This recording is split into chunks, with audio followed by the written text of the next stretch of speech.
What's up, bro? Hey, how's it going? You good today? Amazing. You know what? I learned something from my dad a long time ago that if you want to do something, I always got to have plan A. Right. If it ain't working, you got to have plan B, right? And today we got a guest from Plan B Group. Please welcome the one and only Mr. Harmeek Singh. Hey.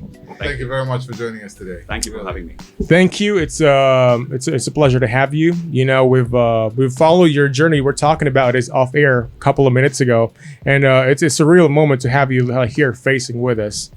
So I'm all available for the industry, for people, and I don't think that probably I've still arrived. Long way to go. Right. So, Plan B, yes, I'm serving proudly. Plan B. Thank you. Yeah, he's Mr. Harmeek has made a name for himself in this industry. Right. And everybody that has started off, always would look up to certain people who've built empires within this industry. Right. You go to an event that's really huge, it's beautiful. And Right. you're like, who made this? Oh, I wish I could do this. And you see the name. Oh, True. Plan B. True. So, and yeah. We've been doing events for quite some time, and everywhere we go, whether it's a sports event, it's an exhibition, or it's a cultural show, it's a kiddie show in the mall, whatever, you always see that red and white logo Right. with letter B from afar. So if I'm walking in the mall and there's like a show happening down, so like for example, like the mascots and stuff, and then I see like, oh, letter B, oh, it's Plan B, oh, it's these guys again. They're all over the place. So it's well great. done, mashallah. It's definitely a journey, and Right. it didn't happen overnight. So yeah, I'm happy and as good as my team. Right. So it's there's a lot of long hours, blood and sweat that goes behind. Right. If you see the letter B. So yeah, there's a lot of hard work that's gone beyond and behind the scenes. So yeah, Right. yes. So before we dig into like the history of Plan B and all of that stuff, we want to like, what's happening with you now? Like, what's the latest? What's going on? Now we know there's the pandemic, and it's hit the events industry hard. But you personally, what are you up to these days? See, I have been an avid follower and get into my research mode for a lot of things that what we are looking at, Right. not only here but internationally. Yes, sir. The true belief of having being in the right place at the right place in the right time as well. I've been here and weathered the storm after 2008, so the Okay. recession. So I'm not somebody who's unknown to the fact how things and how market works. Right. And the immense faith on the leadership is something that probably it gives me a lot of positives in what is going to happen. And being a part of a lot of government initiatives, talking to a lot of people, I feel that there's definitely light at the end of the tunnel. Right. But this has been a dynamic situation with the world coming to a stop, Right. coming to a halt. So I have been watching a lot of webinars, a lot of sessions from a lot of people who've been talking, but no direction. Right. So a month back, beginning of June, one fine night, and that's when the frustration comes out. So I spoke to one of my partners in the events industry, Pash from Red Right. Philo. So I spoke to him, and he was of the same view that there's no such direction that the events industry, or like, why Right. should I be looking at, I am the events industry. Right. There's a larger platform, freelancers, an MC, Right. a lot of people. So we collated the start of an initiative that created ILEA, which is the only association over here to acknowledge and to see that there is more than what it meets the eye, and True. 100 members don't count for an events industry. So we That's took that amazing. flag up and above, and we created a pathway. Now we're reaching out to the government authorities to look at that we as a collective platform. Right. We got a lot to think of and a lot to support for, and all positive. There's a COVID crisis committee that's been formed. Yes. I'm a part of it. It Okay. just had an expansion yesterday, so Nice. a few more players joined in from the industry, from different sectors. So I can assure you that we are fighting for everyone, and we are making sure that we all have got this patch to be taken down, so that we are back in On the track play. again. Yes. Yeah. That's a great initiative that you and your team have taken in, because I myself wanted to thank you on my behalf, on our behalf, of actually approaching the government with a solution for the events industry, because as you mentioned, the events industry does contribute a lot in the city, Dubai, Abu Dhabi, and We were talking about this last week that, as people from the events industry, yes, we may not be doctors or frontliners per se, but when it comes down to like bringing and providing happiness for families, we are an instrument for that. Right. Like whenever a family goes out, let's say for a picnic at a park, or your kid wants to watch some shows, in any place, we are, the instruments of doing that. I'll add to that because I think that we are the soul over here. The body is perfect, but then again, if we are the ones who are actually making that flow as well, and we are the soul. Yeah. The sad part about of our industry has been that we don't have a common platform. We always have been looked in as add-ons to tourism, Yes. to things, and I am someone who calls the elephant in the room. So I am not diplomatic or politically correct. And this time around, it's a fabulous opportunity for all of us to look at that as a sector. The first thing is to get recognized. Right. If we get recognized, then it is going to be something that is going to be for the future as well. For Right. me, not for me, but then again, also the people who are going to come later on as well. Right. Certain standards. So when we say we want to be recognized, how exactly are we planning to do that? Like with your leadership with Mr. Patch Ang, for example, like, because I've seen the letter. We've seen the letter, right? Right. So I think everything was worded correctly and all that. So thank you. But how do you think are we working towards getting recognized from the government?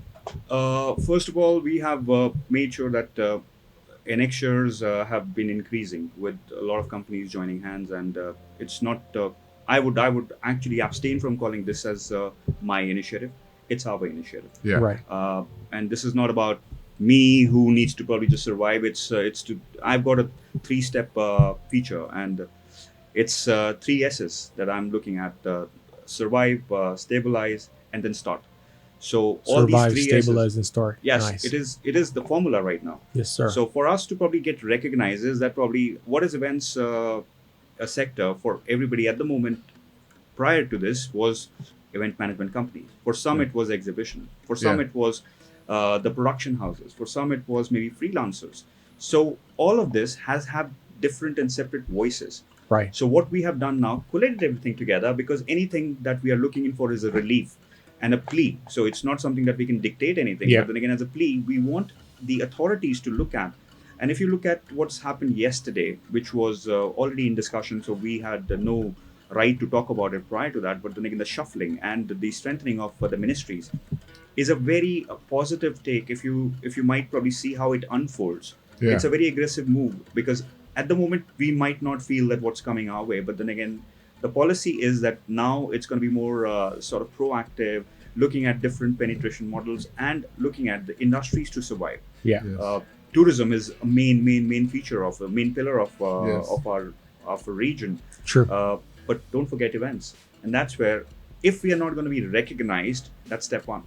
Then we're always going to be looked in by the way. Right. Yeah, and As we don't those guys. want that. Like, No. yeah, like those guys. We want to feel like, yeah, these great guys are a part of us, and not like, oh yeah, it's those guys again. So you could wait in the line. Yes. All right, great point. Now let's talk about the history of Plan B. Now we're going to Yes. talk about more about you, All since right. we know what's Wh- happening in the industry, right? What's Mr. Harmeek's background? What made you Yeah. who you are today? I think I have had this conversation prior to this, and a lot of times it's been written as well. But I'll repeat it in a summarized version so that the hype is still created. yeah, we make hype about it. The hype is still there. I come from a very affluential family back home in India, in Delhi, and a Punjabi boy with a pampered son for the family, and never worked hard prior to that with the businesses that we had.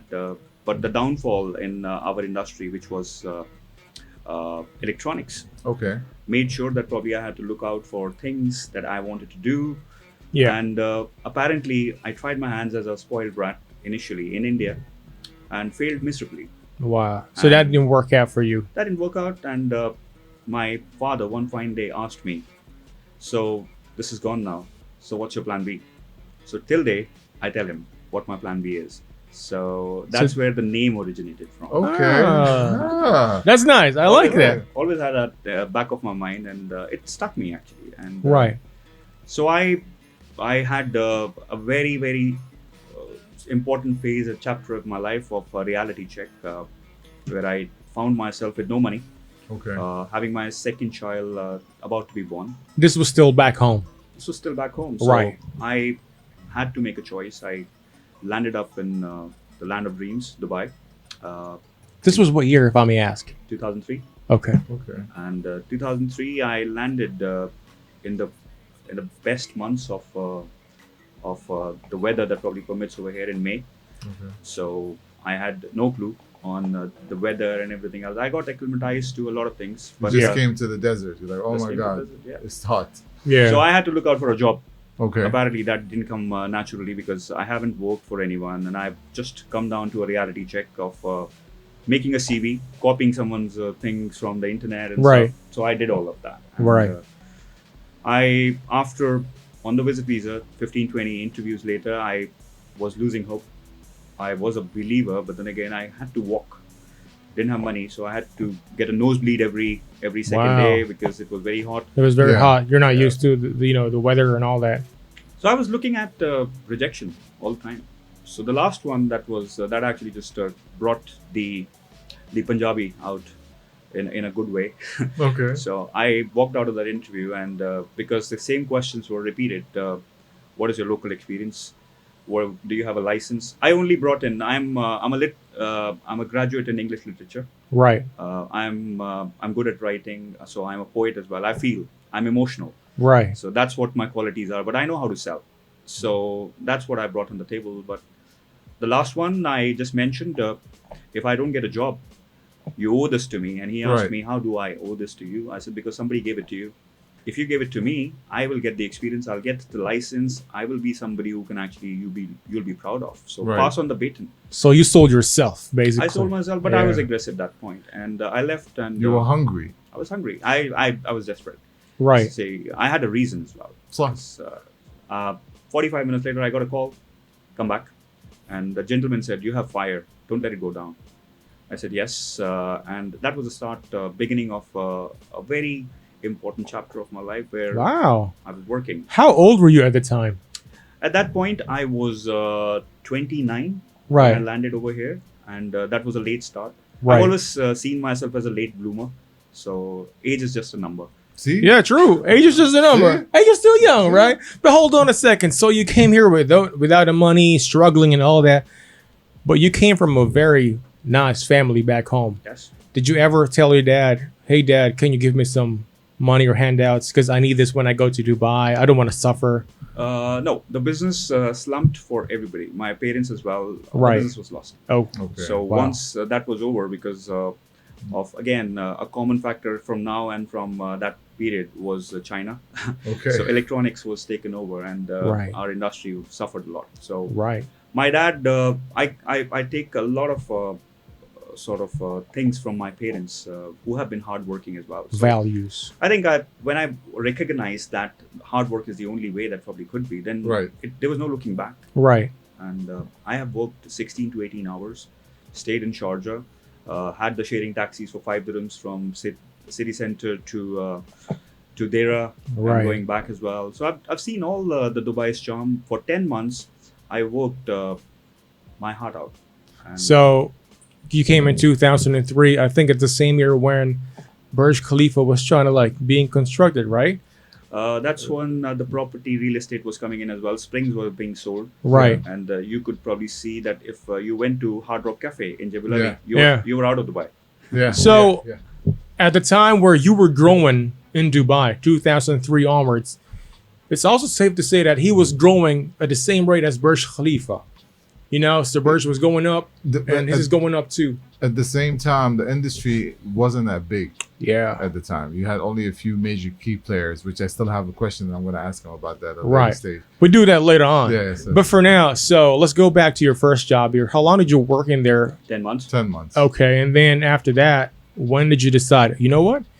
I'm gonna establish my own company. No, there's a little missing link over here. Okay. So it was not the job that I wanted to give up on. It was the fact that,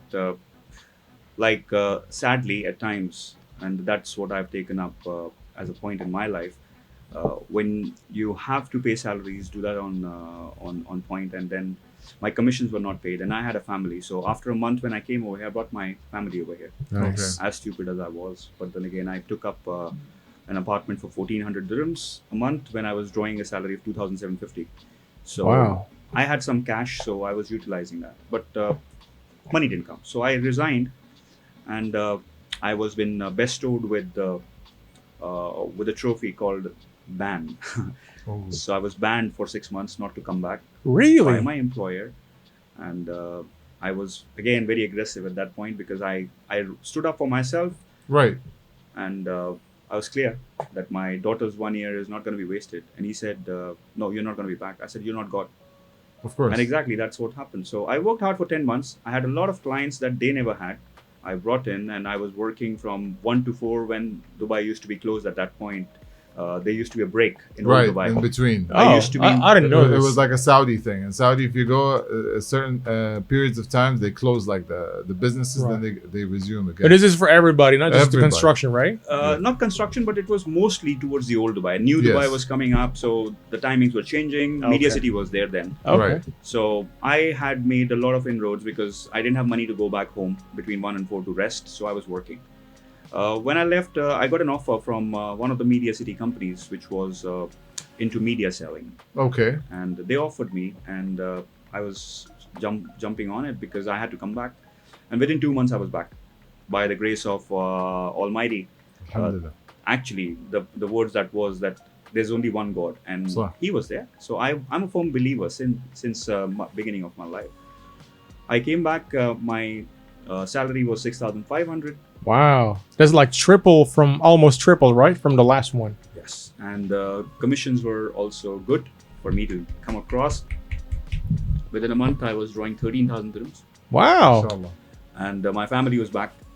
But 2 months, 3 months down the line, everybody that I brought in the old organization figured out that the service levels were not there, and their jobs were getting rejected. Everything was not hunky dory. Right. Yeah. They started finding me, chasing me. I had my own number, and they followed me and they asked me if I want to work.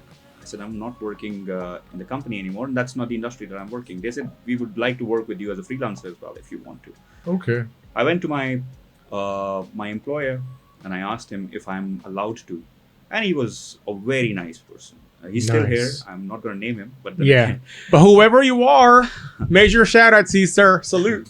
so he told me, Harmeek, if you're finishing and that our job is not hampered, you're 5 days a week, 10 to 5, whatever that you do after, it's your life.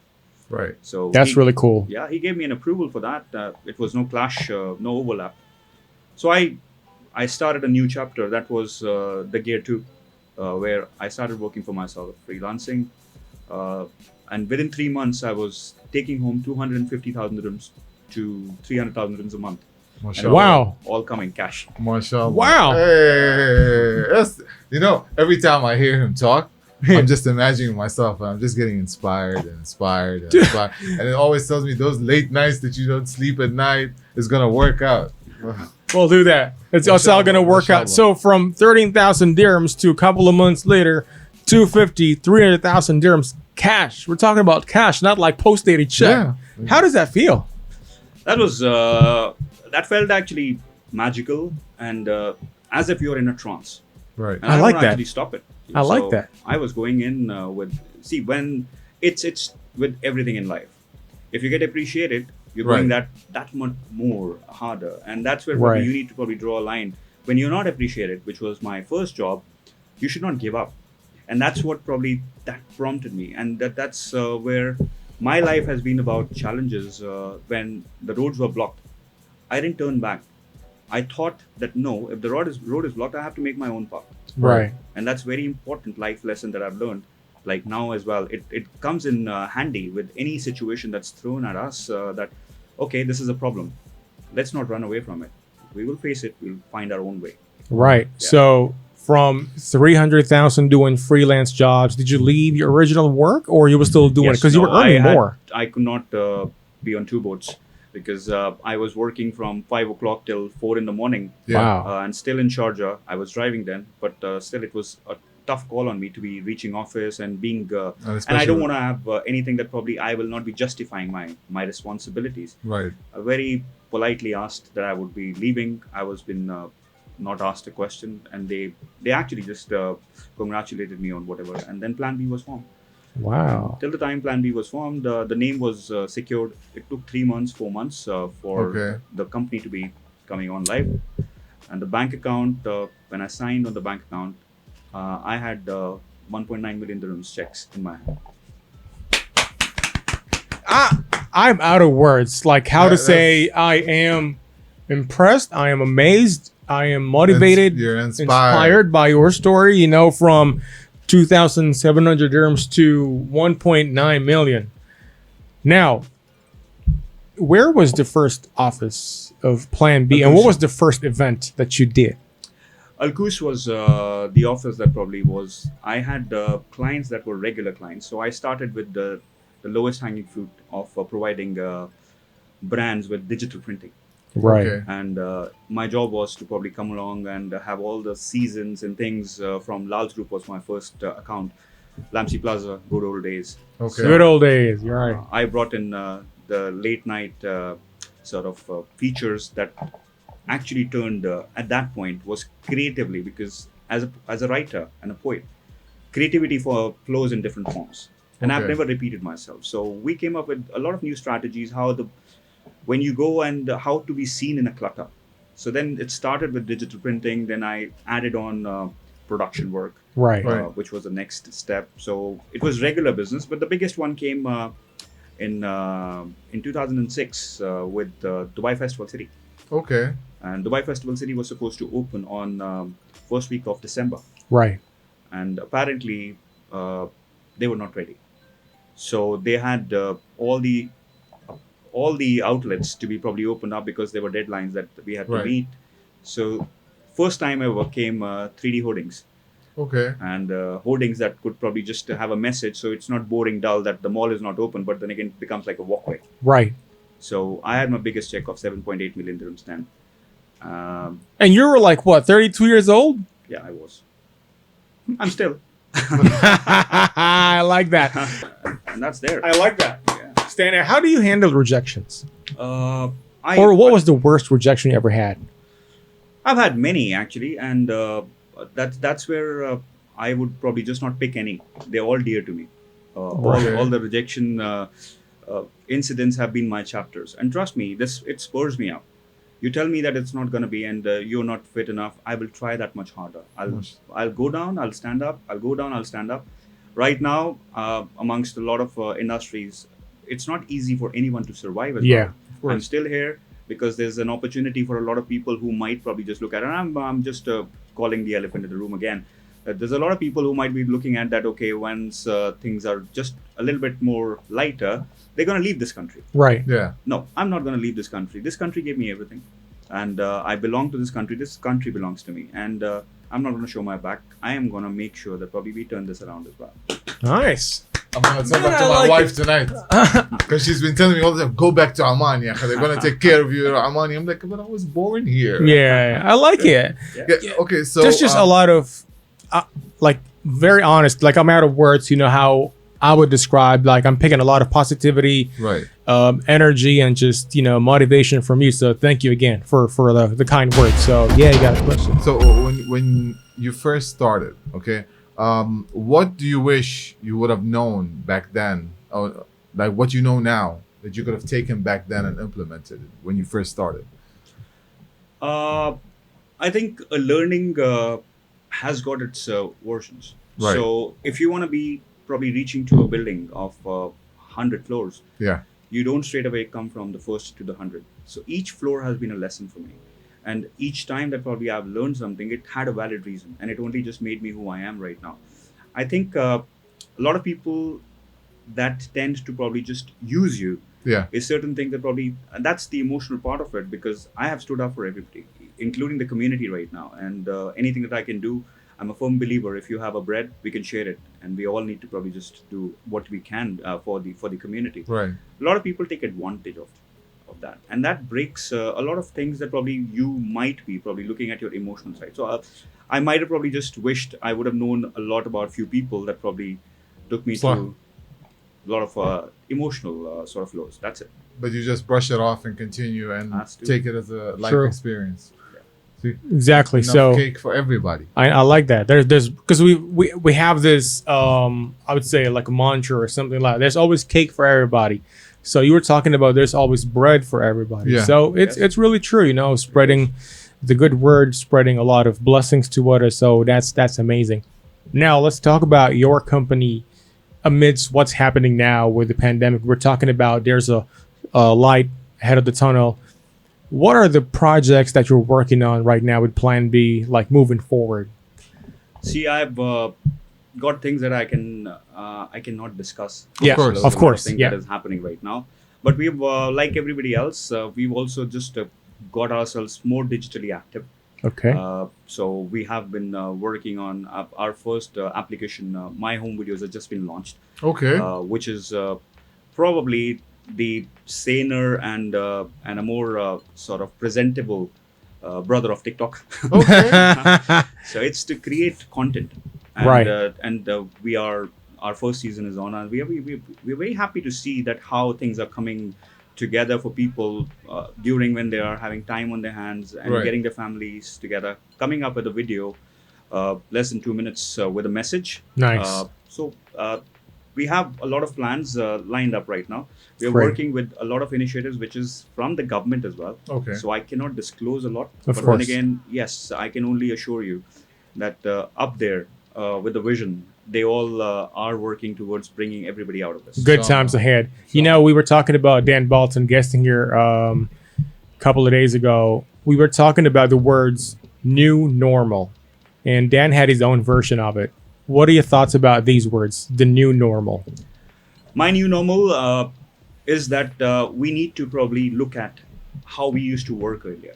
I'm not Yeah. going to talk about that we need to be digitally active, and there's a lot of new versions of how events is going to be. Right. Trust you me, whatever that I'm going to say right now, it's going to change tomorrow because things are like Constantly. evolving. Changes with It's time. evolving. Yeah. True. Before we know, it's going to be probably packed houses as well. So Right. I'm not going to probably just go into a mode where people think negative. The new normal is. Do you know that why this kind of a session should be taken very positively? Yeah. 4 months, 5 months, when the world came to a halt, Yeah. there was something that we were not doing right. There were certain things that probably I would consider why people have looked in that we need to probably just look at being so selfish that we only think about what we can do. There has to be a sustainable model. Right. There has to be an ecosystem where everybody's got a right, an equal right to actually work, to sustain. Everybody has got the same kind of criteria of supporting their family. Right. Wow. So at this point, I'm talking from the perspective of the industry. I've given 10 points to ILEA, and all of this is going to be discussed in a very, very open format, which is going to be announced very soon as well. Okay. This takes care of a freelancer. This takes care of everybody who's here. And I want that the local fraternity, which is us, the local organizations, Right. you have opened an organization, you are working over here. I think vocal for local. This is what I told Dan as well. Nice. That any business that probably happens over here we should be getting the first right, Right. because we have just evolved over here. This is our home ground. So So- any events, anything, any work that is coming from outside as well, we should be the ones for the first recipients, Right. rather than bigger events going out to international companies and they come and take the 85% of the chunk and we are working for them. Of course. Right. You know, I've had this motto. I discussed this with my father-in-law as well because he has a tourism company. Right. But as we were speaking, we were discussing the same thing you were saying. Whereas if a big event comes, why should an international company come in and take it? So you have a hierarchy. You have a company, all local companies, local base, homegrown. You have one company that has 100 employees. They're the capable ones to handle the project at most. Like they can be the head spearing everything. Let them take the biggest chunk. Right. But at the same time, you have the smaller companies and the SMEs that come in that can also add value to the projects. Right. Okay, you do photography, videography. Great. Let me see your work. Awesome. 5 of you, come here. Show me who's the good one. True. You get the job. But it's all locally based. Yeah. We're all helping each other Given out. more opportunity for local based organizers. Yeah. And this is the only way as an industry in the United Arab Emirates or the GCC can grow. I agree. See, there has to be. We don't have any systems at the moment, Right. and right now, what happens is that with everything that comes together, there's no norms. that Right. people follow.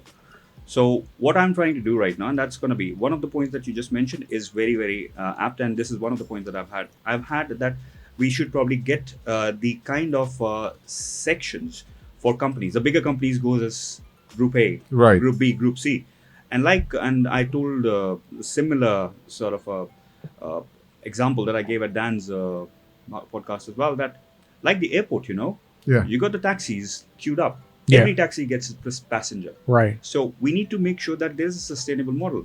If you do that, I've proposed a subcontractor portal, Right. which is going to be that when the business comes, it goes in for our industry, not for somebody else. So everybody gets an opportunity. And if course. you've got that, next time somebody else should get it. Yes. Sure. So it should not be that probably, oh, I like you, but that all my business is going to come to you. That is going to kill the industry. Then Sure. only it's going to be like rich are going to be becoming more richer and poor are going to be Yeah. going more poor. Because what's happening is we got a monopoly of contracts, and that's got a bad effect and a chain reaction to everybody, especially the smaller players. Yes. Right. Yeah, it's just like my client. So I stopped working in Dubai because there was a bit of Slump. saturated competition all the time. Usual And suspects. Yeah, usual, yeah. So as an SME, I got an opportunity somewhere in the Northern Emirates, and someone approached me and can you do this event for us? I was like, yes, great. I did the event for them and they loved it. So they kept on giving me jobs back to back. Now, what I started doing from my end here, I started pulling in my people, like people that I worked with. Okay, guys, you do photography, videography. Come, please. This is how much you get paid. Are you interested in it? Great, let's do it. I'll pull my marketing people from here. I'll pull my suppliers from Creatives. Sharjah, and I always use different people. That's good. Always use different people, so I can, as you said, just keep the circle going because I want my circle to grow. 100%. True. 100%. You can't have a market being monopolized Right. because it becomes so stagnated that, okay, fine, by default, I'm going to have all my business given to Steve. Right. So Steve is the one who's growing, but then again, what about Munir? He's just started. He needs to get an opportunity True. as well. There's no cake for everybody then, if that's the case. True. Right. True. Now, last two questions. Where do you think is the events industry headed in the next 10 years? I think events industry is heading towards a very important phase, which is going to be on ground as well as online. Right. There has to be a combination. There has to be also looked in for certain kind of criterias because I don't think that probably we are ready as of yet for the next phase because we are all struggling. Right. Right. So the struggle part needs to be probably, like I said, my 3S is to do with survive, stabilize, and start. So the starting point has to be the next 10 years has to be an ecosystem. Right. And I firmly believe right now I've spoken to people that I've never spoken to me in my life. And we always thought that we're competing with each other. Yeah. The first phone call was so pleasant. And all of them have been like, Harmeek, this is a great thing that you've reached out. I would have not done that. So, But in a way, what we're doing, we're erasing boundaries. And this is also one more objective for the events industry to look at. Don't be played. Don't get played. yeah. Because if there's no copyright feature over here, so one of my friends from the industry never spoke before. He said, so they might have shown my designs to you as well. I said, so you saw mine. I said, yes. So that's where, if we're not talking to each other or if there's no model of sustainability, Yeah. then You ever know? the client benefits because I might have probably just taken that for 100 dirhams. Right. He quoted 75 and the market standards go down. Right. Yeah. So if there's an ecosystem and a standardization, which I have already proposed, and this is even if things probably get delayed, I am going to put in my all and I'm going to make sure that it's been heard and it becomes a norm. Yes, So sir. we talk. Yeah. That's where the communication and a sustainable model will always help. So, Yes, sir. And if anybody goes off, that's where I've proposed. And this is again, I'm saying on the camera, I want a certification system. Right. So if there's an ecosystem, if there's a certification, if you've done something, so you're going to be debarred of that. And that is the pool that gets the business so that you don't do this again. So that's Yeah, I like the that. industry. Okay. Final question for today before we play a little game later. Sure. What is hype about you? What is hype about me? I think the hype, and which is very true, I walk the talk for being a human. That's the foremost that I've learned from my faith. I don't like to compare any faiths, but then again, all the faiths lead us to the same Right. destiny. So this period has given me opportunities to look at how much we have actually connected Right. with a common thread called pain, and I thrive on that because I've seen a lot of people. I am fortunate that I'm sitting over here and talking about it. There's a lot of people outside, and if you can, or if anybody can, I've been trying to see that I can provide shelter, I can provide food. People who have actually been not treated in the right format. I think the hype about me is having a heart. Hype about me is being human, and I come from an ethnic background, and I'm proud of it. Thank you, sir. You know, I call him Mr. Harmeek is gonna be on my top 5. top 5 You know, personalities. of people to reach to. True. And once I'm there, I'll be like, okay, guys, remember I said I was gonna reach there. True. And the reason why I keep calling, I don't usually call people sir and all that stuff, but I do it because, not just because you're a CEO or you're a successful businessman, but because I respect you a lot Right. for the things that you were back there And to what and you how did become. to where you are now. And I'm sure that all of your staff in the office, all of your team members are so happy to be working with Plan B. Thank you so much, and I would like to thank my team as well. And we all going through the same cycle at the moment. Yeah. And I hope that the respect is retained with our next actions as well, and we will see that it is not only for us, but for Right. the whole industry. Thank you. Good times ahead. That's all I could say. So there you go. We got had a great episode today. Thank you, Mr. I'm Singh. Really enjoyed it too. had a lot of positive vibes from you. So thank you. Thank you for having me, and I hope that probably it made any sense Of of course. being on this table and being a part of hype and creating some hype. Yes. So thank you, Mr. Harmeek Thank you Singh. very much. Thank It's you. a pleasure to have you, and we're gonna invite you back in the future. Definitely, I'm going to be looking forward for that. Inshallah. Thank you. Thank you. That's it for the episode. Thank you guys for watching, and we are Out! out.